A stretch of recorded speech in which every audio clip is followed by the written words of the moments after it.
খলিফাতুল মুসলিমিন হযরত ওমর রাদিয়াল্লাহু তাআলা আনহু সারা জীবন তার জীবনী পড়েছি যে কোরআন দিয়ে দেশ চালালে কেমন দেখা যায়।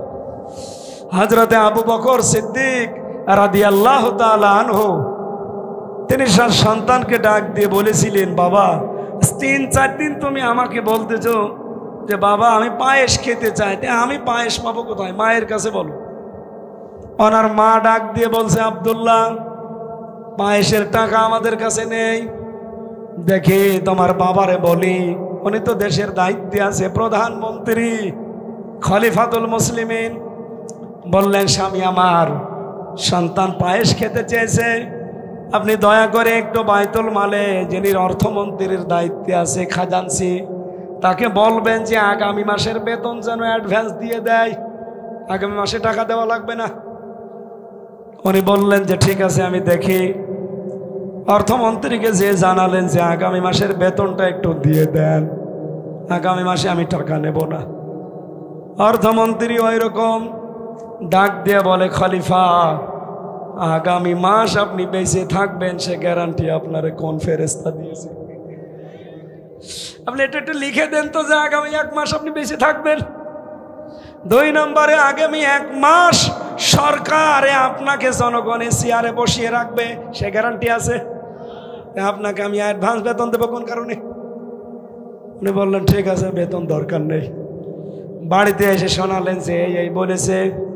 স্ত্রী বুদ্ধিমতী ছিলেন, প্রতিদিন যে ভাতা উনি নিয়ে আসেন রাষ্ট্রের পক্ষ থেকে, মনে করেন 100 টাকা করে প্রতিদিন, ওখান থেকে 90 টাকা খরচ করে 10 টাকা করে বাঁচিয়ে রাখেন। 15 দিন বাঁচাতে বাঁচাতে 150 টাকা হয়েছে। এই টাকা দিয়ে তিনি শেষ পর্যন্ত পায়েস বানিয়েছে। খাবার খেতে বসেছে পায়েস। হযরত আবু বকর স্ত্রীকে বললেন, কোথায় পেলে? আমি তো অ্যাডভান্স টাকা আনি নাই। স্ত্রী বলছে, আমি এইভাবে জোগাড় করেছিলাম। সন্তানকে বললেন ঠিক আছে খেয়ে নাও। চলে গেলেন বাইতুল মালে। খাজানচির কাছে বললেন, ভাই আগামী মাস থেকে প্রতি মাসে মাসে আমার আপনি 3000 টাকা বেতন দেন, আগামী মাস থেকে আমার বেতন দেবেন 2700 টাকা, 300 টাকা দেওয়া লাগবে না। আমি হিসাব করে দেখলাম আমার স্ত্রী 2700 টাকা হলেও 1 মাস চালাতে পারে, ওই 300 টাকা আমি রাষ্ট্র থেকে বেশি করে নেব কোন কারণে? সুতরাং আপনি আমার 300 টাকা কম করে দেবেন। আমার মনে হয় এইরকম শাসক এখন দেশে আছে। আমরা এরকম শাসক বানাতে চাই ভাই। মাওলানা মতিয়ার রহমান নিজামী এরকম শাসক ছিলেন। 5 বছর মন্ত্রী ছিলেন, 4 আনা না 1 টাকা, 4 আনাও দুর্নীতি পাওয়া যায়নি। মন্ত্রীর বাড়ি মাটির বাড়ি, উপরে টিন। আপনি এর চাইতে আর কি প্রমাণ দিলে আপনি বিশ্বাস করবেন বলেন? আপনাদের রাজশাহীর পরে তো নাটোর, নাটোরের পরে পাবনা, এই জেলার মানুষ তারা আমাদের সাথে চলাফেরা ওঠা বসা প্রমাণ করে দিয়ে গেল যে 5 বছর আমি ইউনিয়নের মেম্বার ছিলাম না, ইউনিয়নের চেয়ারম্যান ছিলাম না, উপজেলা চেয়ারম্যানের মতো না, মেয়র না, আমি এমপি শুধু না, আমি মন্ত্রী ছিলাম, কিন্তু 4 আনাও দুর্নীতি করি নাই। সুবহানাল্লাহ বলতে পারেন নাই? এই কথাগুলো এত সত্য কথা বলতে গেলেও যাদের রাগ হয়, আমার মনে হয় ওদের জন্মে সমস্যা আছে। আমি নিচে নামতে পারলাম না ভাই। এর চাইতেও যদি ভালো মানুষ বাংলাদেশে দেখতে চান তো ফেরেশতা জিবরাইল ছাড়া আর পাওয়া যাবে না। আমরা তো মানুষ, আমাদের চলাফেরা করা লাগে।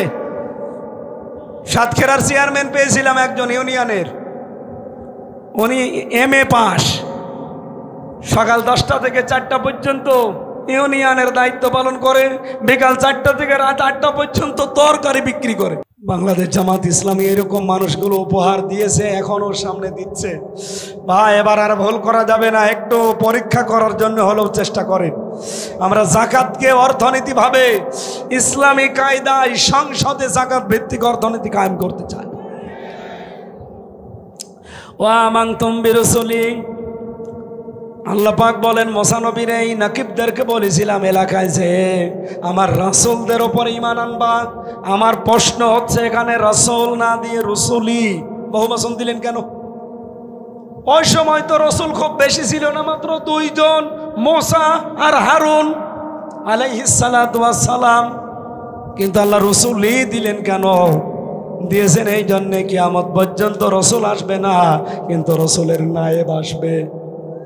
আলেমরা রসুলের নায়েব এই যে একজন মাওলানা জিন্নাত আলী, উনি আর যাই হোক রসুলের উত্তরাধিকারী, নায়েবে রসুল। এরকম আলেম যারা কিয়ামত পর্যন্ত আসবে, এদেরকে সাহায্য করা লাগবে, টাকা পয়সা দিয়ে শুধু না, কথা দিয়ে হলেও। ওয়াজ্জারতুমুহুম, তাদেরকে সহযোগিতা করবেন যেভাবেই হোক, পেছনে থেকে হোক। আকরাদতুমুল্লাহ কারদান হাসানা, আর আল্লাহকে যারা উত্তম ঋণ দান করবে, তার মানে আল্লাহর বিধান কায়েম করার জন্য যার সর্বতভাবে চেষ্টা চালাবে। আল্লাহ বলেন এই 5টা কাজ যদি নিজ নিজ এলাকায় যে করতে পারো, কি করব আমি জানো? লাউ কাফিরান্না আনকুম সাজ্জিআতিকুম, তোমাদের পেছনের যত অপরাধ ছিল আমি আল্লাহ সব মাফ করে দেব।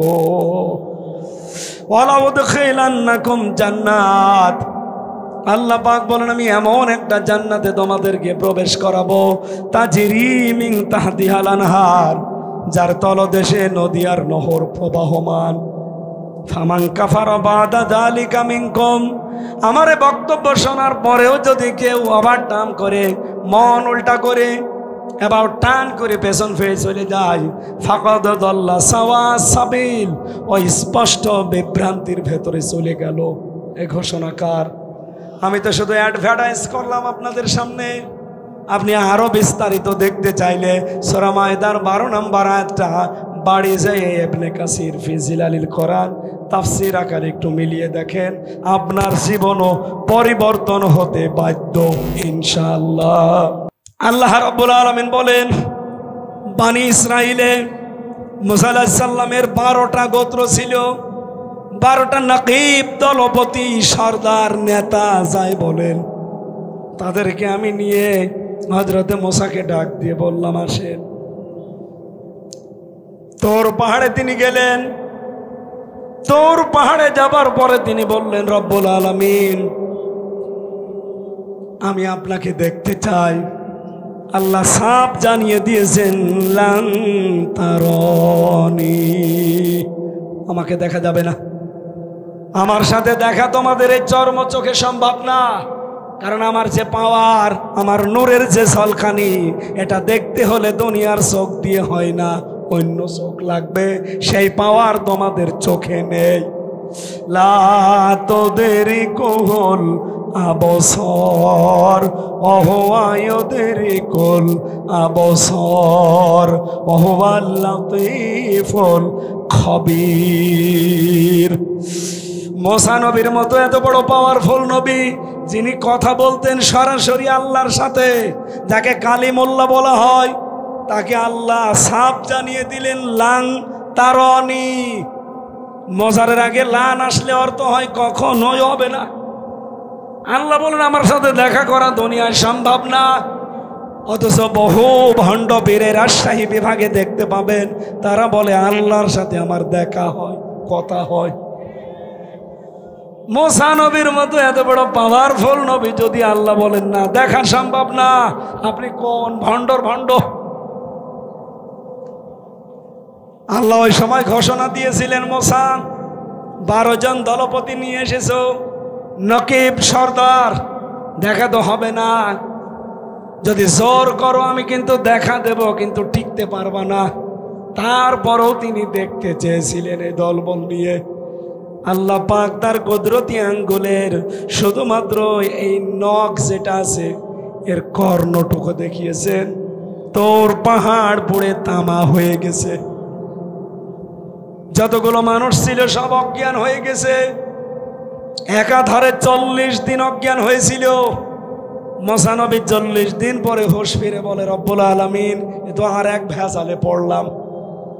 এমনি ওরা আমারে মানতে চায় না। ওদের দলীয় প্রধানদেরকে নিয়ে এসেছিলাম তোমাকে দেখা করার জন্যে, আর ও ছাতা দেখি এখন নূরের ঝলকানিতে মরিয়ে পড়ে আছে। এখন যদি আমি একা ফেরত যাই, এলাকার মানুষরা আমারে পিটাবে, তাড়াবে। রব্বুল আলামিন তোমার কাছে দোয়া আমার, তুমি এদেরকে অন্তত বাঁচিয়ে দাও, আমার দেখার দরকার নেই। আল্লাহ বলেন ঠিক আছে, জীবিত করে দিলাম, যা, আমার সাথে দেখা তো সম্ভব না।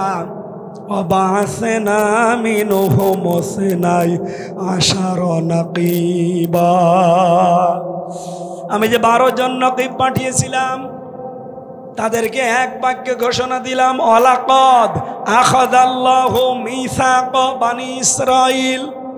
বনি ইসরাইলের এই 12 জন সর্দার, দলপতি, নেতা, নকিব, এদেরকে বললাম তোমাদের কাছে আমি আল্লাহ অঙ্গীকার নিচ্ছি, ওয়াদা নিচ্ছি, এই প্রতিশ্রুতি নিলাম,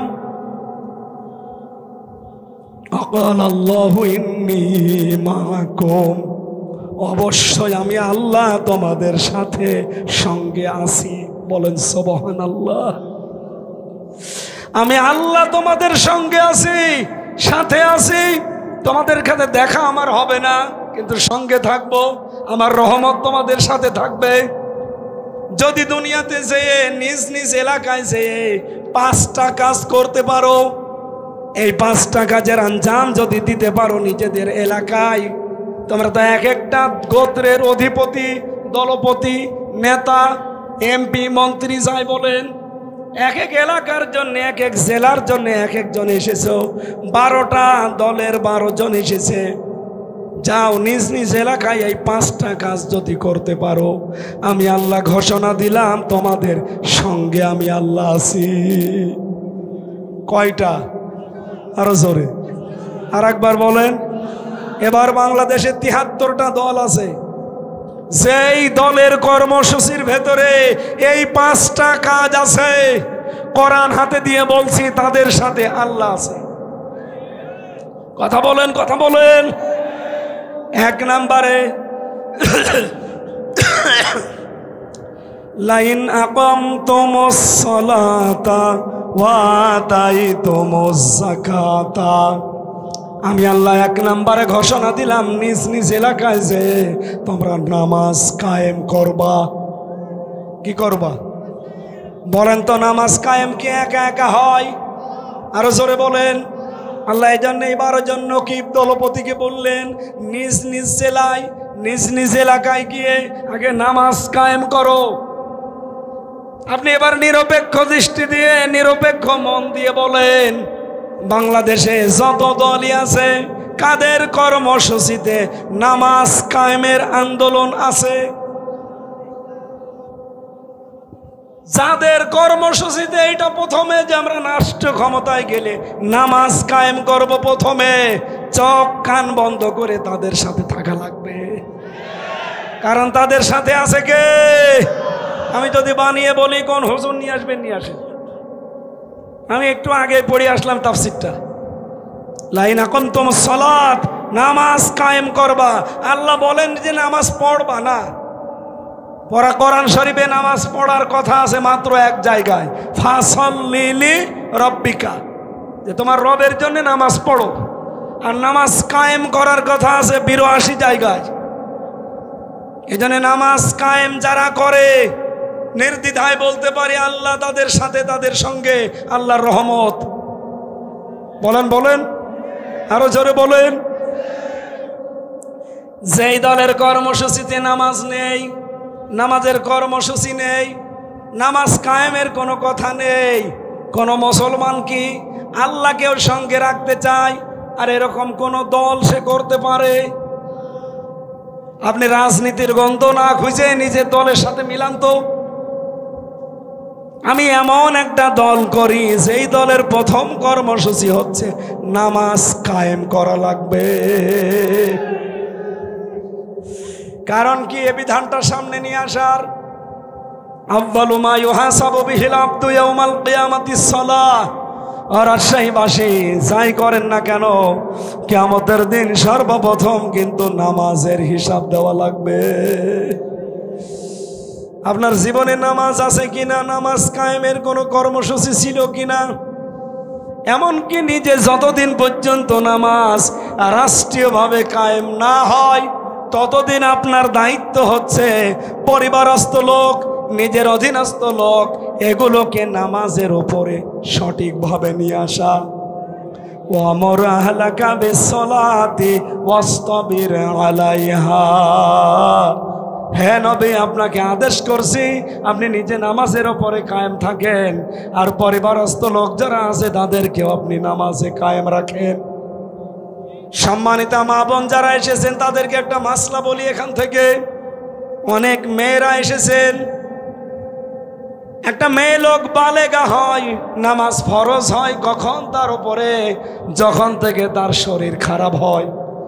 সেটা 12 বছর, 13 বছর, 14 বছর, 15 বছরে হতে পারে। এটা যেহেতু বাবা আমরা তারা জানি না, এটা মা জানে। এ কথা বলেন না কেন? এই জন্য মেয়েদেরকে বলছে আপনারা জবাব না দিলেও হবে। আপনার মেয়ের কবে শরীর খারাপ হয়েছে আপনি মা ভালো জানেন। যেহেতু নামাজের এটা গুরুত্বপূর্ণ বিধান, শরীর খারাপ হওয়ার আগ পর্যন্ত যদিও নামাজ না পড়ে ওর গুনাহ নেই, কিন্তু এরপরে যদি এক ওয়াক্ত নামাজও কাজা হয়, শুধু ওর গুনাহ হবে না, ওই গুনাহটা মা বাবারও হবে। এজন্য আপনার দায়িত্ব আপনার স্বামীকে ওই দিন থেকেই ইশারা ইঙ্গিতে অথবা সরাসরি বলা যে আপনার মেয়ে কিন্তু এখন বালেগা, ওর নামাজ ফরজ হয়ে গেছে। ফজরে যখন নামাজ আপনি পড়তে যান, আপনার মেয়েটাকে আপনি একটু ডাক দেন, কারণ ও মেয়ে যদি হেলায় খেলায় নামাজ নষ্ট করে ফেলে, ওর শুধু গোনা হচ্ছে না, এ গোনাটা আপনি বাবা আপনারও হচ্ছে। এরকম বাবা আমরা দেশে আছি না নেই? আশা করছি মেয়েরা এই মাসলাটা মেনে চলবে। 2 নম্বরে লাইন, আকামতুমুস সালাতা ওয়া আতাইতুমুজ যাকাত। যারা যাকাত আদায় করবে, বলেন তো যাকাত দেওয়ার কথা না যাকাত আদায় করার কথা? কোরআনে কারীম বলছে যারা যাকাত আদায় করবে আমি আল্লাহ তাদের সাথে আছে। বাংলাদেশে কি যাকাত আদায় করা হয় না যাকাত দেওয়া হয়? যাকাত আদায় তো সে করে না, এটা রাষ্ট্রের দায়িত্ব। রাষ্ট্রীয়ভাবে 54 বছর আমরা ইসলামকে আনতে পারি নাই, এজন্য যাকাত আদায় নেই। কিছু কিছু মানুষ হয়তো যাকাত দেয় না পেরিয়ে দেয়। যাকাতের শাড়ি বানিয়েছেন, লুঙ্গি বানিয়েছেন, এ ভণ্ডামি কোথায় পেয়েছেন? আপনার নিজের স্ত্রীকে মেয়েকে যেই মানের কাপড় কিনে দেন, 3 পিস কিনে দেন, এই মানের কাপড় দিয়ে আপনাকে যাকাত দেওয়া লাগবে। এইটাই তো দেশে হয়। স্ত্রীর শাড়ির দাম 2000 টাকা আর যাকাতের শাড়ির দাম 200 টাকা। আপনার যাকাত হওয়া দূরের কথা, আরো গোনা হবে। এজন্য যাকাত আদায়কারী এটা রাষ্ট্রের দায়িত্ব। আমরা এবার ইসলামকে ওই জায়গায় নিয়ে দিতে চাই যে ইসলাম এবার বাংলাদেশে যাকাত আদায় করবে ইনশাআল্লাহ। আমি জানি এখানে যদি কেউ মুশরিক থাকেন, এই স্লোগান শুনলে যাকাত এটা শুনলে রাগ হবে তার। এটা সূরা হামিম সেজদার ভেতরে আছে, ফাওয়াইলুল লিল মুশরিকিন। মুশরিকদের জন্য আক্ষেপ, আফসোস, ধ্বংস, দুর্ভোগ শেষ। কি? আল্লাযীনা লা ইউতুনা যাকাতা ওয়া হুম বিল আখিরাতি হুম কাফিরুন। এরা যাকাত আদায় করে না এবং কিয়ামত হবে এটা বিশ্বাসও করে না। আমি প্রথম কথা তুলেছিলাম না যে বাংলাদেশে যাকাত কায়েম হোক, আল্লাহর বিধান আসুক, এটা শুনলে সবচাইতে বেশি মন খারাপ হবে কাদের? মুশরিকদের। বলেন বলেন, আরো জোরে বলেন। আপনি কি মুশরিক যে আপনার রাগ হয়? লোকটা তো স্লোগানে ঠিক কথাই বলেছে। যাকাত ভিত্তিক অর্থনীতি কায়েম করতে পারি নাই 54 বছর, আর ফতোয়াবাজি করেন। কোন বিধানটা আছে বাংলাদেশে আপনি দেখান।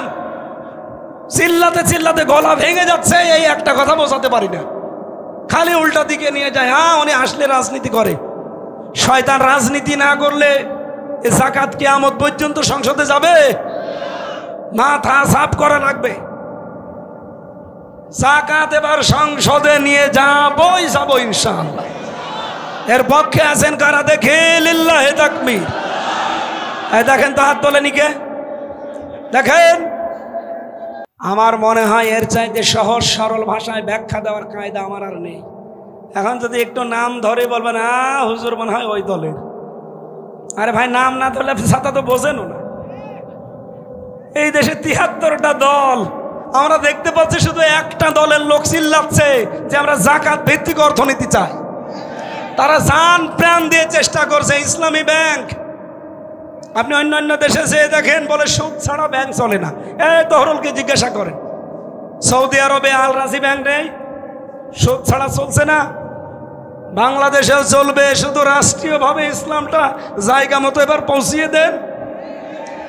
এসব ধান্দায় আপনি নেই, আপনি আছেন শুধু মারিং আর কাটিংয়ে। এবার যে জোয়ার উঠেছে, ঘোষক বলছিল না যে জোয়ার এবার উঠে গেছে। আমি তো শুধু রাজশাহীর বাঘানা, 630টা থানা বাংলাদেশে, সব জায়গায় আমার এখন কম বেশি যাওয়া হচ্ছে। সারা দেশে এখন যে রব একটা উঠেছে, এটা যদি সত্যিই চলতে থাকে, ইসলাম এবার সংসদে যাবে। ইতিমধ্যে বাংলাদেশে 7,20,00,000 মানুষ অলরেডি রায় দিয়ে দিয়েছে যে আমরা এবার ইসলাম সংসদে চাই। 7,20,00,000, তাও ডাইরেক্ট, ইনডাইরেক্টও আছে।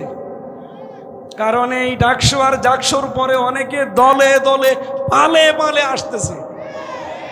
আজকেও সকালবেলা হিন্দু আমার বাড়িতে এসেছিল, বলছে যত ভোট আছে আমাদের এখানে, আমাদের এই কমিউনিটিতে, সব আপনার দাঁড়িপাল্লায় দেব, শুধু আপনি আমাদের একটু দেখবেন, কোনো অসুবিধা নেই, ভোট দিলে আমি দেখতে রাজি আছি। অনেক ধনী মানুষ, কুষ্টিয়ার বুকে যদি 5 জন ধনী থাকে, সে একজন এসেছিল আজকে সকালে। প্রতিদিন প্রায় মাঝে মাঝে আসে, রাত নেই দিন নেই, এসে বলছে হুজুর কিছু কিছু কাজ আছে, এগুলো একটু করেন। আসলে তো আমি এই রাস্তার লোক না, আমার লজ্জা করে, এই যে হাত তুলে থাকে আমার লজ্জা করে। উনি আমার শিখিয়ে দিল যে কিছু মানুষের ভোট নিতে হলে, বিশেষ করে হিন্দু ভাইদের বোনদের, এরাই এইটা চায়, এইভাবে থাকবে। আমি কিছু কিছু এমপি প্রার্থী যারা উপজেলা চেয়ারম্যান, এই যে চেয়ারম্যান, এনাদের অভ্যাসই হয়ে গেছে এইভাবে থাকে। মানে কলা গাছ দেখলেও আমার তো লজ্জায় কি গো, এইভাবে থাকা যায়। আস্তে আস্তে লজ্জা কাটতেছে। খুব আশা জীবনের যে কোরআন দিয়ে দেশটা চলছে, যদি একবার দেখতে পেতাম। আমি তো জীবনে দেখিনি। নবীজি বলতে চাচ্ছেন, যারা কোরআন পড়ে আর কোরআনকে বিজয়ী করার জন্য চেষ্টা চালায়, হালালকে হালাল আঁকড়িয়ে ধরে, হারাম জানার পরে ছেড়ে দেয়।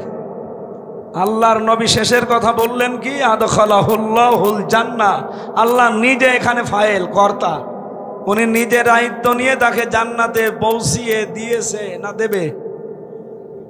বলেন বলেন, দিয়েছে। অতীতের শব্দ।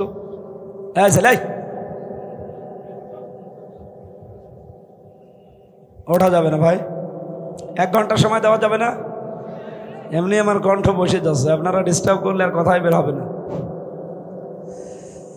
রাজশাহীবাসী, আমি এই হাদিস থেকে যেটা ব্যাখ্যা করতে গিয়ে পেয়েছি, সত্যি যদি কোরআন প্রতিষ্ঠিত হয়ে যায়, কোরআনে কারিম কোনো দেশে বিজয়ী থাকে, সেখানে হালালকে হালাল জানার পরে মেনে নেওয়া যায়, হারামকে হারাম জানার পরে ছেড়ে দেওয়া যায়। এরকম একটা পরিবেশ যদি কোনো দেশে কায়েম হয়ে যায়, নবীজি বলেন মরণের পরে জান্নাতে প্রবেশ করবে সে তো পরে, এই পৃথিবীর জমিনটাই তাদের জন্য মিনি জান্নাত হয়ে যাবে। বলেন তো 54 বছরেও কি আমরা এরকম একটা জান্নাত বাংলাদেশে পেয়েছি? বলেন বলেন, আমরা এইটা চাই। আপনি উপজেলা চেয়ারম্যানকে জিজ্ঞাসা করেন, আমরা এইটা চাই। আমি আজকে এই যে 2 দিনে 2000 কিলোমিটার রান করলাম, কত ভয়, কত টেনশন, কত চিন্তা রাত দিনের ভেতরে আমার ভেতরে এসেছে জানেন। অথচ মালয়েশিয়া বাংলাদেশের চাইতে প্রায় 5 ডবল বড় বিশাল দেশ। আমি প্রতিদিন 2000-3000 কিলোমিটার রান করতাম। খালি মরুভূমি, পাথর, পাহাড় আর পাম গাছ, বিশাল বিশাল জঙ্গল এলাকা। রাত 2টা-3টার সময় যাচ্ছি আমি আর ড্রাইভার, কেউ নেই। মানে শরীরের ভেতরে ভয়ে সমসম করে ওঠে, না জানি কি সামনে চলে আসে। মানুষ বলতে তো কিচ্ছু নেই, পশু পাখিও নেই। ড্রাইভার আমারে বলছে কোনো ভয় নেই, শুধু আল্লাহ ছাড়া কোনো ভয় করার দরকার নেই। আমি ওই দিন মনে মনে ভাবছিলাম যে আমার দেশটা মাত্র 1150 কিলোমিটার এই লাইন থেকে ওই লাইন পর্যন্ত। টেকনাফ থেকে তেতুলিয়া কত? 1150 কিলোমিটার। এই দেশটা যদি এইরকম হয়ে যেত গো, 3000 কিলোমিটার আমি চলে গেলাম একদিন এক রাত মিলে, কোনো ভয় নেই, শুধু আল্লাহ ছাড়া কোনো ভয় নেই। ড্রাইভার আমারে অভয় দিচ্ছে। আর আমরা এখান থেকে রাজশাহী থেকে কুষ্টিয়া এই জায়গা থেকে আমার বাড়ি মাত্র 72 কিলোমিটার। রাতের বেলা 3-4 বার মনের ভেতরে সাত করে উঠবে, না জানি কোন আল্লাহর ওলি সামনে পড়ে। এরপরে তো কিছু মানুষ আছে তারা বলবে হুজুর দোয়া চাই। যদি বলে যে ভাই দোয়া করে আসলাম, বলবে না, যে দোয়া নিয়ে আসলেন ওই দোয়া দিয়ে যান। এখান থেকে লালপুরে, ঈশ্বরদী, ভেড়ামারা, কুষ্টিয়া 4 জায়গায় তো ধরবেই। এই 4 জায়গায় যদি অন্তত 1500-2000 করে দোয়া দেওয়া হয়, 8000 শেষ। এই গাড়িটা নিয়ে আসা যাওয়া, আমার শরীরের যে অবস্থা, ড্রাইভার সাথে এই যে হোসাইন হুজুর আছে, তো হুজুর কয় টাকা দেবে? অথচ 3000 কিলোমিটারে কোনো দোয়া নেই। আমি শুধু দোয়া করতে করতে চলে যাচ্ছি, কেউ দোয়া চাই না। আমাদের দেশটা যদি এইরকম হতো, আমরা কি ভালো থাকতাম না? বলেন বলেন। এইটা কায়েম করতে চাইলে আপনার কাছে রাজনীতি মনে হয়, আপনার কাছে ধান্দাবাজি মনে হয়। আপনি তো নিজেই এক ধান্দাবাজ। যে যেই রকম তার কাছে আমাদের কি ওই রকমই মনে হয়। ভোরবেলা রাত 3টার দিকে কেউ যদি পুকুরে ওযু করতে গিয়ে দেখে যে ওই পাশে আর একজন অন্তত ওযু করছে, এ মনে করবে আল্লাহর বান্দা, মনে হয় তাহাজ্জুদ পড়তে উঠিস। আর ওই লোকটা যদি চোর হয়, চুরি করে এখন গোসল করছে, ও মনে করবে ও মনে হয় আমার মতো চোর। কথা বলেন। কোরআনের বিধান কায়েম করলে কি হয় আপনি তো টের পাননি, দেখেনও নি। আর যদি দেখেও থাকেন, আপনার নিজের ধান্দাবাজির কারণে আপনি বলতেও চান না। আমাদের যেহেতু ওই সমস্ত চিন্তা ভাবনা নেই, আল্লাহর কসম নেই। আমিরে জামাত ডক্টর শফিকুর রহমান উনি ডাইরেক্ট ঘোষণা দেয়নি মহাসমাবেশে যে এই দল থেকে কেউ যদি এমপি মন্ত্রী হয় 5 বছরে তার 1টা টাকা বাড়বে না, আরো যা আছে কমে যাবে। বাংলাদেশে তো এখনো 73টা দল আছে। কোন দলকে সৎ সাহস নিয়ে ঘোষণা দিতে বলেন তো? আমার যতটুকু ধারণা, কোন দল যদি ঘোষণা দেয় যে আমার দল থেকে এমপি হলে 5 বছরে তার 1টা টাকা বাড়বে না, ওই দল থেকে কেউ এমপি দাঁড়াবে। কি বেশি বললাম? এই জন্য আল্লাহর নিষিদ্ধ কাজগুলো আমরা ছেড়ে দেওয়ার পরিবেশ তৈরি করতে চাই। আলেম হতে হলে এই 3টা কাজ করা লাগবে। কথা বলেন না কেন? বাংলাদেশে একটা শব্দ খুব বেশি শোনা যাচ্ছে, বিশেষ করে কয়েকদিন আগেও শুনেছি। কিছু মানুষ তো আওয়াজ তুলে ফেলেছে যে আমরা হক্কানি দরবার, হক্কানি আলেম, আমরা এদেশের হক্কানি দল। এরকম আওয়াজ শুনতেছেন না? বলেন বলেন। রাজশাহীবাসী হক্কানি কারা? হক্কানি আলেম কাকে বলা হয়? আপনি আমি জোর করে মুখ জোর করলে হবে না। কোরআন আর হাদিস কি বলে, ব্যাখ্যাকার যারা, মুহাদ্দিসিন ইকরাম, মুফাসসিরিন ইকরাম, এ পৃথিবীর বড় বড় মনীষী যারা, ইমাম ইবনে তাইমিয়া তার ভেতরে একজন। উনি বলছে পৃথিবীর মানুষেরা যদি হক্কানি আলেম দেখতে চাও, পৃথিবীর 3 জায়গায় খোঁজ করবা। ওই জায়গায় 1 নম্বরে মাটির নিচে। কোথায় পাওয়া যাবে? আপনারা কি ঘুমাচ্ছেন? হক্কানি আলেম পাওয়া যাবে কোথায়? কেন? ইমাম আবু হানিফা রহমাতুল্লাহ আলাইহি সবাই এক বাক্যে বলবেন উনি কি হক্কানি আলেম ছিলেন না? বলেন বলেন। ওনাকে পাওয়া যাবে কোথায়? ইমাম মালিক রহমাতুল্লাহ আলাইহি হক্কানি আলেম ছিলেন, প্রধান বিচারপতি ছিলেন মদিনার। ওনাকে পাওয়া যাবে কোথায়? আপনি বলেন ইমাম আবু হানিফা, আমরা যাকে মেনে চলি ইমাম হিসাবে, এই লোকটাকে রাষ্ট্রের যে দায়িত্বে আছে ওই সময় সে বলেছিল যে আপনাকে প্রধান বিচারপতি হওয়া লাগবে। উনি বলেছে না, আপনি মানুষের তৈরি করা আইন কানুন দিয়ে রাষ্ট্র চালান। আমি যদি আপনার দেশের বিচারপতি হই তাহলে আপনি যা লিখে দেবেন ওই অনুযায়ী আমার রায় দেওয়া লাগবে। যেহেতু আল্লাহর বিধান বাদ দিয়ে মানুষের তৈরি করা আইন দিয়ে যারা বিচার করে তারা কাফের। বলেন বলেন, ওমাল্লাম ইয়াহকুম বিমা আনজালাল্লাহ ফাউলাইকা হুমুল কাফিরুন। আল্লাহর নাজিলকৃত বিধান বাদ দিয়ে দুনিয়ায় যারা বিচার ফায়সালা করে আল্লাহর ঘোষণা তারা কাফের। সুতরাং আপনার লিখে দেওয়া রায় আমি প্রতিদিন সই করতে পারবো না। আপনি তো আর কোরআন দিয়ে দেশ চালান না। এইটা ছিল হক্কানি আলেম। আর আমরা কেমন হক্কানি আলেম যারা মানুষের তৈরি করা আইন দিয়ে রাষ্ট্র চালায়, সংসদ চালায়, বিচার চালায়। আমরা নিজেরা যেয়ে তাদের পাঁচ আটা গোলামি করি। কিসের আলেম আপনি? হক্কানি আলেম। এজন্য এখন খুঁজতে হলে প্রথম কোথায় পাওয়া যাবে? মাটির নিচে। 2 নম্বরে পাওয়া যাবে জালেমের জেলখানায়। শুধু বাংলাদেশ না, তামাম পৃথিবীতে আপনি একটু সফর করেন, খোঁজ খবর লাগান, জালেমের জেলখানায় এখন আপনি লক্ষ লক্ষ আলেম ওলামাকে পাবেন। 3 নম্বরে হক্কানি আলেম পাওয়া যায় জিহাদের ময়দানে। কোথায়? জিহাদের ময়দান এখন কোনটা? এই বাংলাদেশে আমার মনে হয় আমরা বদর দেখিনি, কিন্তু এবার সামনে বদরের ময়দান আসতেছে। এখানে আসবেন না, যারা ওয়াজ দেয় এরা আসলে শোনে না। আজকে আমার ম্যাডাম এসেছে, এই জন্যে নাই তহরুল ভাইয়ের স্ত্রী আজ আসতে পারে না। দেখেন ওখানে কত মহিলা ভিড় করে বসে আছে। হুজুর তো দেখতে পাচ্ছে না, হুজুরের বউ দেখার জন্য। এই এলাকার মানুষ ওয়াজ দিয়েছে, তারা আজ ওয়াজ শুনছে না। ওরা মনে হয় গল্পে মেতে আছে। অন্তত এখানে যারা এসেছেন আপনারা কি ওই রকম নাকি? শুনতেছেন? এই ছেলে, কে ওইটা চলে যাচ্ছে? কে বললাম না 1 ঘন্টা যাওয়া যাবে না। খুব জরুরি না হলে, যদি বিড়ির নেশা লাগে খেয়ে আবার চলে আসবে, তারপরও আসবেন না। অনেকের নেশা এমন বেশি, আপনি খাবার দেবেন না অসুবিধা নেই, বিড়ি না দিলেও পাগল হয়ে যাবে।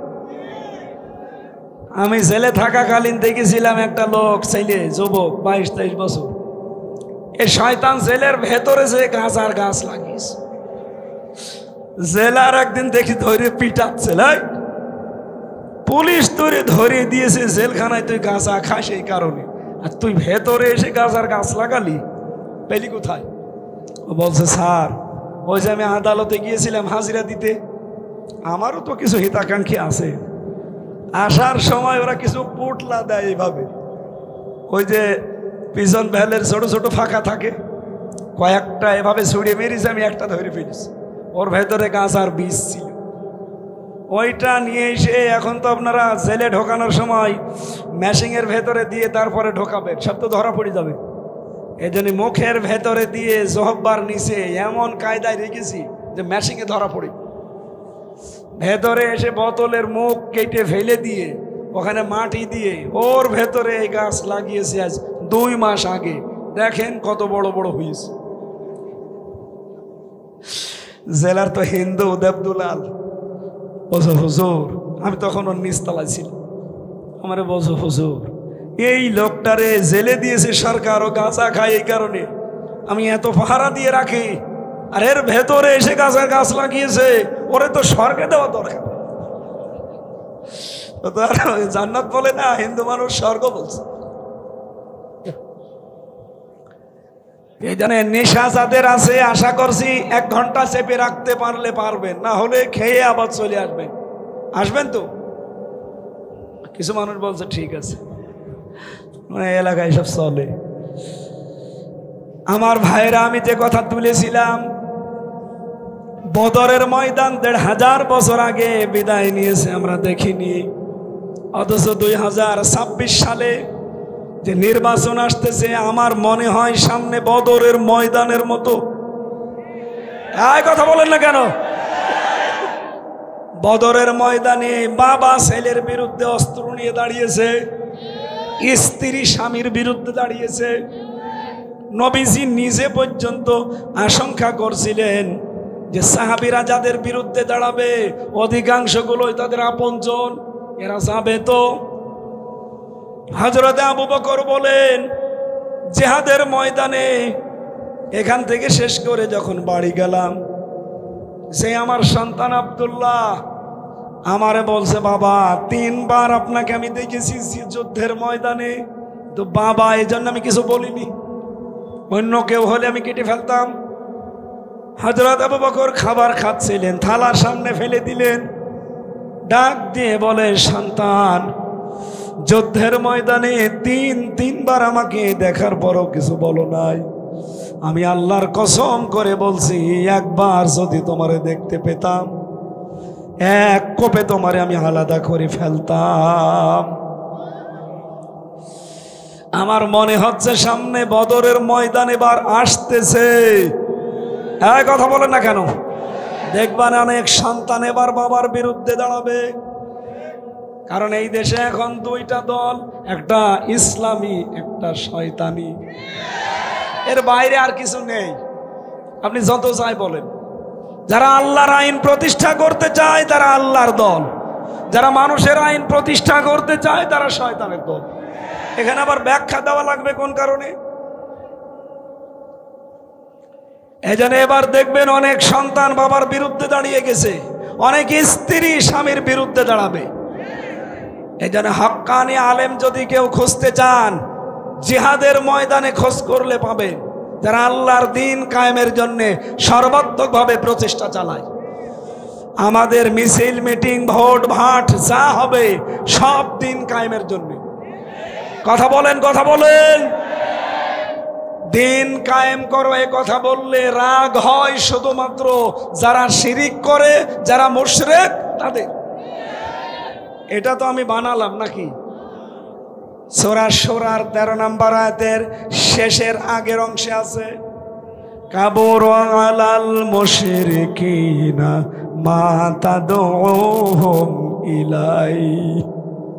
হে নবী, আপনি যেদিকে মানুষকে ডাকেন, আসো দ্বীন কায়েম করি, আল্লাহর বিধানে জমিনে প্রতিষ্ঠা করি। আপনার এই কথা শুনলে সবচাইতে বেশি মন খারাপ হবে, রাগ হবে, খারাপ লাগবে তাদের যারা মুশরিক। বাংলার মানুষেরা, আমি তো আল্লাহ বাবার কথা বলছি না, আমার দাদার বিধানের কথাও বলি নাই। আমার দাদা, বাবা, চাচা তারাও রাজনীতি করেছে সারা জীবন। কোনো দিন আমি আজ পর্যন্ত বলি নাই আমার দাদা, আমার চাচা চেয়ারম্যান ছিল, আসেন আমরা তাদের আদর্শ প্রতিষ্ঠা করি। বলেছি।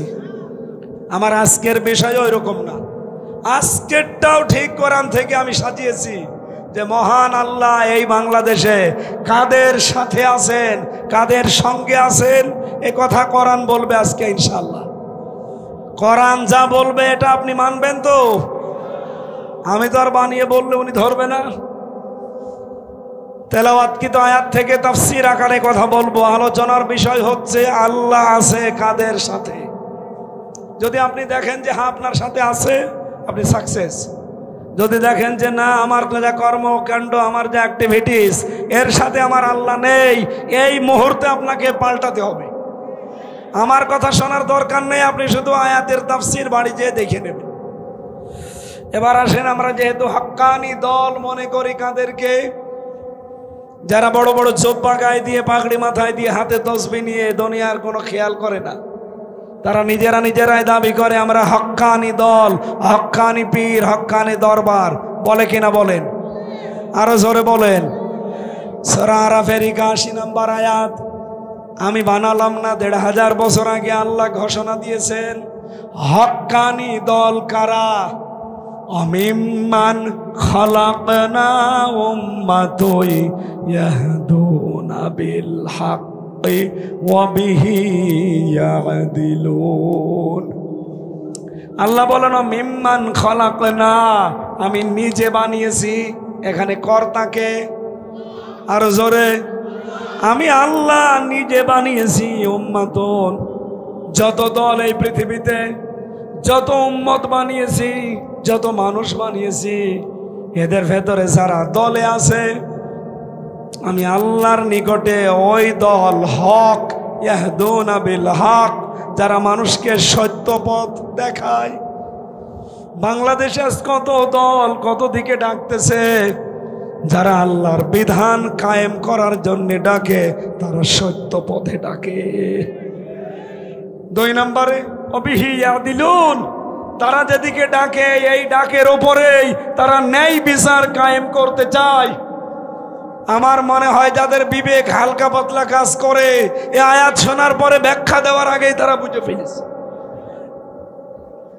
হক কথা কারা যারা বলে এই দেশে মানুষকে সত্যের পথ দেখায়, আর এই পথ অনুযায়ী যারা ন্যায় বিচার দুনিয়ায় কায়েম করতে চায়। আল্লাহ বলেন এই একটা দল শুধু হক্কানি, এরাই সঠিক পথে আছে। এবার আপনার বিবেকের উপরে ছেড়ে দিলাম, আপনি খোঁজ করে নেন, যান। যেহেতু আলেমদের মর্যাদা কামনা করেছে, আলেম কোথায় পাওয়া যায় হক্কানি আলেম, সেই বর্ণনা বললাম, আপনি এখানে খোঁজ করে দেখবেন। হয় কবরের মাটির নিচে, নাই জিহাদের ময়দানে, অথবা সালেমের জেলখানা। এইরকম আলেম যদি এখানে থাকেন, এইরকম আলেমের জন্য দোয়া করছি, ওরফানা লাকা যিকরাক, এদের মর্যাদা সম্মান আল্লাহ যেন আরো বাড়িয়ে দেন। জোরে বলেন আমিন। দরুদ আর সালাম পাঠ করি আমাদের নবী মুহাম্মদুর রাসূলুল্লাহ সাল্লাল্লাহু আলাইহি ওয়াসাল্লামের প্রতি। আমার তেলাওয়াতকৃত আয়াত সূরা মায়েদা 12 নম্বর আয়াত পড়েছি, তাও হাফ। যত কথায় মাথার ভেতরে আয়াত সম্পর্কে আছে, এখন আমরা ব্যাখ্যায় গেলে ঘন্টা খানিক বলেছি, বলবো 1 ঘন্টা না। আমার সারা জীবনও যদি আয়াতের পেছনে ব্যয় হয়, সারা জীবন শেষ হয়ে যাবে, এর ব্যাখ্যা কোনোদিন শেষ হবে না। এত কথা আল্লাহর ভেতরে দিয়ে রেখেছে, আমরা এখন একটু আবিষ্কার করার চেষ্টা করি। আলোচনার বিষয় কি বলেছিলাম যেন? আল্লাহ আছে কাদের সাথে? মনে থাকবে? আরো জোরে বলেন, মনে থাকবে? সূরা মায়েদা, এর নামকরণ কেন করা হয়েছে মায়েদা? হযরতে ঈসা রুহুল্লাহ মায়েদা শব্দ দিয়ে তিনি দোয়া করেছিলেন। 7 পারার 5 নম্বর 6 নম্বর পৃষ্ঠার ভেতরে আয়াতগুলো আছে এই সূরা মায়েদার। রব্বুল আলামিন সেখান থেকে নিয়ে আমরা এখানে নামকরণে পেয়েছি। বাংলা অর্থ হচ্ছে খাদ্য ভর্তি বড় থালা, প্লেট। খাবারের বিশাল প্লেটকে মায়েদা বলা হয়। আল্লাহর ভাষায় তামাম দুনিয়াটাই খাবারের প্লেট। জোরে বলেন সুবহানাল্লাহ। এখান থেকে একটা শিক্ষা আছে, যেহেতু তামাম দুনিয়াকে আল্লাহ খাবারের প্লেট বলে ঘোষণা দিয়েছেন, এজন্য আমরা যারা আল্লাহ বিশ্বাসী আছি তাদের কোনো চিন্তা অন্তত খাবার নিয়ে করার দরকার নেই। আপনি দুনিয়ায় আসার 50 বছর 50,000 বছর আগে এই কপালে আল্লাহ লিখে পাঠিয়েছেন যে আপনি কি খেয়ে থাকবেন, না না খেয়ে থাকবেন। সুতরাং রিজিক নিয়ে চিন্তা করা আমাদের কাজ না, এ চিন্তা কার? আরো জোরে। আল্লাহর নাম হচ্ছে রাজ্জাক। তিনি রিজকের দায়িত্ব নিয়ে নিয়েছেন, কিন্তু যেটার দায়িত্ব নেননি সেটা হচ্ছে মরণের পরে আপনার আচরণ আল্লাহ কি করবে, সেটা আপনার কাজের উপরে বেসিস করবে। আপনি যেই ধরনের কাজ করবে, কিয়ামতের দিন আল্লাহ পাক তার সাথে সাক্ষী জোগাড় করে ওই আচরণ করবে। এবার আপনি তাকাবেন সূরা নেসার 41 নম্বর আয়াতের দিকে। ফাকাইফা ইযা জিনা মিন কুল্লি উম্মাতিন বিশাহিদি ওয়া জিনা বিকা আলা উলাই শাহিদা। বলেন আল্লাহু আকবার। এই ভালো করে তাকান। আল্লাহ যারা এভাবে আমাদেরকে আঙ্গুল দিয়ে দেখাচ্ছেন যে কেমন হবে তখন, রাজশাহীর বাঘার মানুষেরা, তহরুল ইসলাম ও জিন্নাত আলী, কেমন হবে তখন যখন তোমাকে আমি আল্লাহ আমার সামনে দাঁড় করাবো। আর তোমার বিরুদ্ধে সাক্ষী দেওয়ার জন্য আমি রাসূলুল্লাহ হাজির করব। অজিনা বিকা আলা হাউলাই শাহিদা, হে নবী আপনাকে আমি সাক্ষী করে নিয়ে আসবো ওদের জন্য। যেহেতু রাসূলের উম্মত বলে আমরা দাবি করছি, আল্লাহ যখন আমাকে আপনাকে একা একা তার সামনে ডাকবে, 10 জন 20 জন করে না, একা একা ডাকবে। কয়জন বলেন বলেন? বহু দরবার থেকে একটা মিথ্যা কথা শোনা যায় যে কোনো চিন্তা নেই, কিয়ামতের দিন এক এক পীর নাকি লক্ষ লক্ষ মুরিদ নিয়ে আল্লাহর দরবারে হাজির হবে। এটা ডাহা মিথ্যা কথা। এক কথা বলেন না কেন?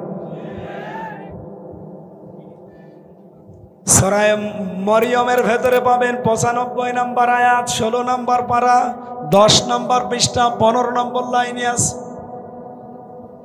ওয়াকুল্লুহুম আতিহি ইয়াউমাল কিয়ামাতি ফারদা। আল্লাহ পাক বলেন কিয়ামতে প্রতিটি মানুষকে আমার সামনে আমি বিচার করার জন্য প্রথমেই ডাক দেব। কয়জন করে? বলেন বলেন বলেন। আপনি স্রেফ একা দাঁড়াবেন? আপনি এখন নিজেকে ভাবেন তো, ওই জায়গায় দাঁড় করিয়ে ভাবেন আল্লাহ আপনাকে একা ডাক দিয়েছেন তার সামনে।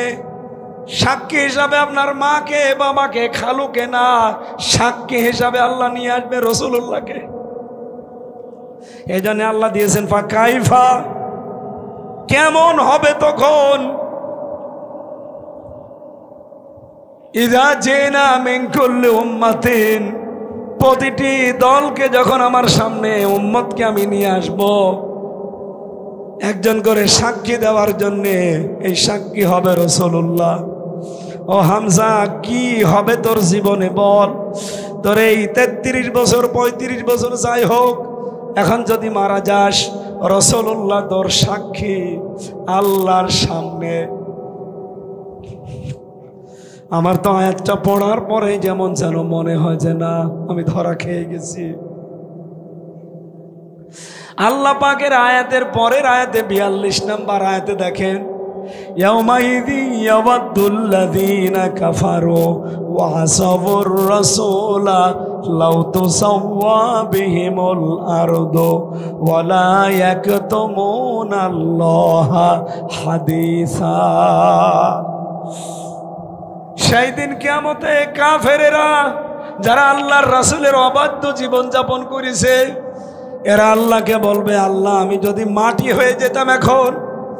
কারণ যে কঠিন কঠিন প্রশ্ন রাসূলকে সাক্ষী রেখে করা হচ্ছে, কি হিসাবে মুখ দেখাবো তার সামনে? আমার জীবনের দিকে তাকিয়ে আমার রাসূলের সামনে দাঁড়িয়ে জবাব দেওয়া, এটা আমার মুখ দেখানো সম্ভব না। এরকম সময় কিন্তু আমাদের সামনে আসতেছে। কথা বলেন না কেন? আল্লাহ সতর্ক বাণী দিয়েছেন, এরপরেও যদি কেউ সতর্ক না হন, রিস্কের পেছনে পড়ে যদি হালাল হারাম না চাইলেন, বাবা শাহজালাল সব হালাল। এই জন্য মায়েদা মানে খাদ্য ভর্তি বলো প্লেট, খাবারের দায়িত্ব যেহেতু আল্লাহর, এই রিস্কের পেছনে পড়ে আল্লাহর বিধান যেন আমরা ভুলে না যাই। আমার কথা বোঝা গেছে? 1 নম্বরে আমরা মানুষ, 2 নম্বরে আমরা আল্লাহর খলিফা, 3 নম্বরে আমরা আল্লাহর গোলাম। এই 3টার বাইরে আপনি যেতে পারবেন না।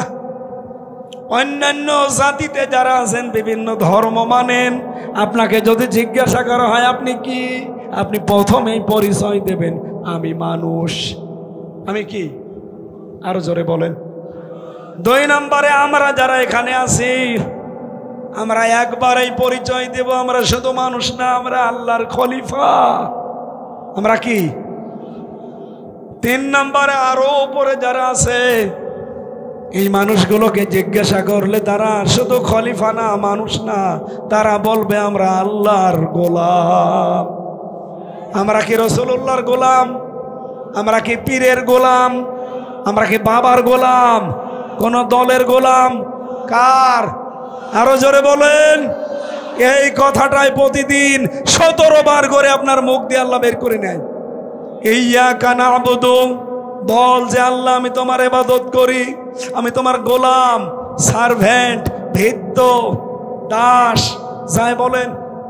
একবার দুইবার আপনি বলেননি, প্রতিদিন যদি ফরজ নামাজও পড়ে থাকেন 17 বার এই কথাটা আল্লাহর সামনে দাঁড়িয়ে বলা লাগে, আল্লাহ আমি তোমার গোলাম।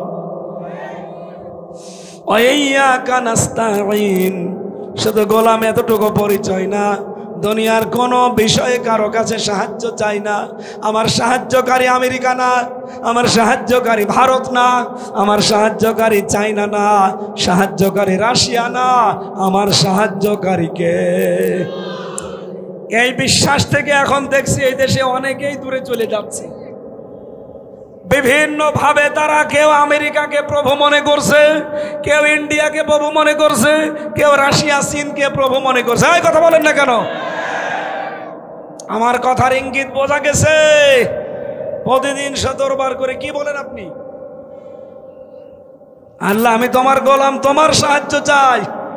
অথচ এখন সিচুয়েশন যা, আমার মনে হয় যদি একটু ইন্ডিয়া বলে আসি, ও বলবে আল্লাহর দরকার নেই, আমার দাদারই দরকার।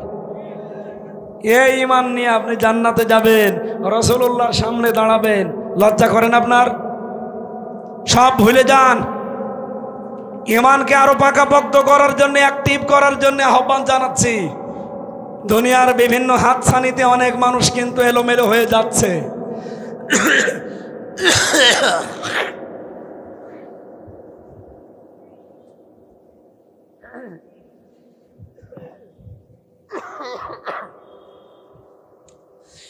রাজশাহীর জ্ঞানী মানুষেরা, আশা করছি আপনারা বুঝে ফেলেছেন, মায়েদা মানে যেহেতু আল্লাহ খাবারের প্লেট বানিয়েছে, এইটা নিয়ে চিন্তা করে দুনিয়ার কারো দিকে ভরসা করার দরকার নেই।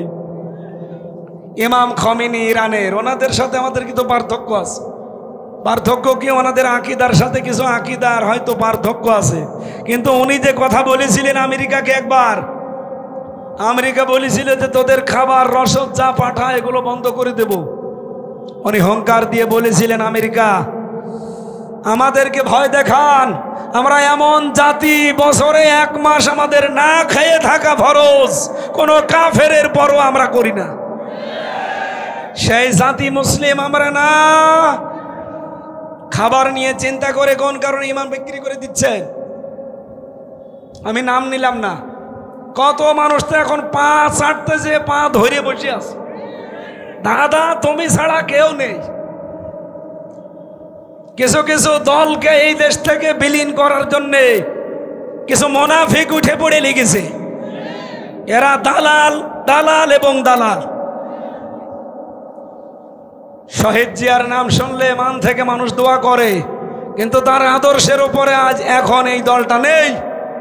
তারা অধিকাংশগুলো এখন 5-8টা গোলাম হয়ে দাঁড়িয়েছে দাদাদের। আমি কাবা শরীফের পাশে আরাফাতের ময়দানে মসজিদে নামিরা, এখানে কাবা শরীফের ইমাম খুতবা দিচ্ছিলেন। শহীদ জিয়াউর রহমানের জন্য দোয়া করছিলেন আরবিতে, আল্লাহ তুমি তাকে সুউচ্চ মাকাম দান করো। নাম বলার সময় বললেন শহীদ জিয়াউর রহমান। এমনি এমনি নাম তার মুখ দিয়ে আসে না। আরাফাতের ময়দানে লক্ষ লক্ষ নিম গাছ লাগিয়েছে এই শহীদ জিয়া। কথা বলেন। তিনি সারা জীবন, তার জীবনী পড়ে দেখেন, আমি নিজে তার পুরা জীবনী পড়েছি। সারা জীবন তিনি আগ্রাসনের বিরুদ্ধে ছিলেন, বিশেষ করে দাদাদের আগ্রাসনের বিরুদ্ধে। কোনোদিন মাথা নত করেননি দাদাদের সামনে। আর তার দলের নাম নিয়ে আজ অনেকেই দাদার 5-8টার গোলাম হয়ে দাঁড়িয়েছে। এই জন্যই বিলীন হয়ে যাচ্ছেন। কারো দিকে ভরসা করে লাভ নেই। বলিল্লাহুম্মা মালিকাল মুলকি তুতিল মুলকা মান তাশা। আল্লাহ বলেন ক্ষমতার মালিক আমি, রাজত্বের মালিক আমি, যাকে ইচ্ছা তাকে দেই, যাকে ইচ্ছা ঘাড় ধরে নামিয়ে দেই। সুতরাং কোন কারণে আপনার বিশ্বাস হয় যে ভারত আমাকে বসাবে, চীন আমাকে বসাবে, আমেরিকা আমাকে বসাবে? ওরে বসাই কে কিনা জানি। নামাজের ভেতরে পড়েন, বাইরে তেলাওয়াত করেন আয়াতটা, অথচ বিশ্বাস নেই। এই জন্যই তো মায়েদা থেকে পড়ছি। আল্লাহ বলেন মায়েদা মানে খাবারের প্লেট, খাবারের জন্যই তো এত ধর্ণা। পৃথিবীর কারো ধর্ণা দেওয়া লাগবে না, খাবার না খেয়ে মরবা না। যেটা না খেয়ে মরবা ওইটা দিয়ে চিন্তা করো, সেটা হচ্ছে আমল। নাম কি? কারণ আমলের গ্যারান্টি আমি দেইনি। আমল করো জান্নাত আছে, আমল নেই জান্নাত নেই। এই জন্য আমল করেন। আজকের তেলাওয়াত কিন্তু আয়াতে 5টা আমল আছে। কয়টা বলেন বলেন? এই 5টা দেখেন তো বাংলাদেশে কার ভেতরে পাওয়া যায়? যার ভেতরে পাওয়া যাবে সে যেন বিশ্বাস করে আল্লাহ আমার সাথে আছেন। সুবহানাল্লাহ বলতে পারেন না? রব্বানা আতিনা ফিদ দুনিয়া হাসানা ওয়া ফিল আখিরাতি হাসানা ওয়া কিনা আযাবান নার। আল্লাহুম্মা আনতা রব্বি লা ইলাহা ইল্লা আনতা খালাকতানি ওয়া আনা আবদুকা ওয়া আনা আলা আহদিকা ওয়া ওয়াদিকা মাস্তাতাতু আউযু বিকা মিন শাররি মা সানাতু আবুউ লাকা বিনি'মাতিকা আলাইয়া ওয়া আবুউ লাকা বিযামবি ফাগফিরলি ফাইন্নাহু লা ইয়াগফিরুয যুনুবা ইল্লা আনতা। রব্বুল আলামিন, কণ্ঠটা তোমার দান, শরীরটাও তোমার দান। আমার 2টাই অসুস্থ, কণ্ঠ এবং শরীর। মেহেরবানি করে এগুলো আগের অবস্থায় ফিরিয়ে দাও। কোরআনের কথা বলার সুযোগ যখন তৈরি করে দিয়েছে তোমার বান্দা বান্দীদের সহজ সরল ভাষায়, আল্লাহ সুললিত কণ্ঠে কোরআনের এই অমীয় বাণীগুলো শোনাতে পারি, তুমি আমার ভিক্ষা দাও। আজকের এই বিশাল আয়োজন করেছে মাওলানা তহরুল ইসলাম। আল্লাহ তার বাবার জন্য দোয়া চেয়েছে, জনাব খলিলুর রহমানকে তুমি মাফ করে দাও, তার মাকেও ক্ষমা করো, তার স্ত্রী সন্তান যেগুলো দিয়েছে সহি সালামতে রাখো আল্লাহ। সম্মানিত সভাপতি তোমার আলিম বান্দা মাওলানা জিন্নাত আলী, তোমার বান্দার জীবনের ভালো ভালো কাজ মঞ্জুর করো, অন্যায়গুলো মাফ করে দাও। রব্বুল আলামিন, যত অতিথি এখানে এসেছে আল্লাহ, সম্মান আছে এজন্য এদের নাম এখানে দিয়েছে, এদেরকে তুমি সম্মান এদের সাথে কবুল করে নাও। মা বোন যারা এসেছে, আজকে আমার ম্যাডাম এসেছে, আমার সন্তানগুলো এসেছে, আল্লাহ তুমি তাদেরকে খাদিজার মতো ফাতেমার মতো বানিয়ে দাও। প্রশাসনের যে ভাইগুলো আজকে দায়িত্ব পালন করেছে আল্লাহ, বিশেষ করে এই বাঘা থানার ওসি সহ যারা দায়িত্বে আছে, এদের উপরে খাস রহমত নাজিল করো। কোরআনের মাহফিল যারা পাহারা দিয়েছে আল্লাহ তুমি তাদের হামে ও নাসির হয়ে যাও। যারা ভিডিও রেকর্ড করে কোরআনের কথাগুলো ছড়িয়ে দেয়, রাজশাহীর তাজিম সেন্টার সহ যারা চেষ্টা করে ইখলাসের সাথে, তাদেরকে কবুল করো। মাওলানা হোসাইন, তার বাবা নেই, আল্লাহ তাকে মাফ করো। মাওলানা হাবিবুর রহমানকে মঞ্জুর করো। আল্লাহ আমার কণ্ঠটা আমি আবার ভিক্ষা চাই, কণ্ঠের ব্যথা তুমি দূর করে দিয়ে আগের অবস্থায় ফিরিয়ে দাও। বারাকাল্লাহু লানা ওয়া লাকুম ফিল কোরআনিল আযীম। এই মাহফিলের বরেণ্য সদস্য যারা যেইভাবে কষ্ট স্বীকার করেছে, তোমার রহমত ওই দিকে এগিয়ে দাও। এই বিনোদপুরে যারা ব্যবসা বাণিজ্য করে, এদের ব্যবসায় হালাল রুজিতে বরকত দাও। যত মানুষ মাটির নিচে ঘুমিয়ে গিয়েছে তাদের কবরগুলো জান্নাত বানাও। একবার হলেও যেন দেখতে পাই বাংলাদেশ তোমার কালাম দিয়ে চলছে। আল্লাহ, লা ইলাহা ইল্লা আনতা সুবহানাক ইন্নী কুনতু মিনাজ জালিমিন। রব্বিরহামহুমা কামা রব্বায়ানি সগীরা। আলহামদুলিল্লাহি রাব্বিল আলামিন। জীবনের শেষ কথা যেন এটা বলতে পারি, লা ইলাহা ইল্লাল্লাহু মুহাম্মাদুর রাসূলুল্লাহ।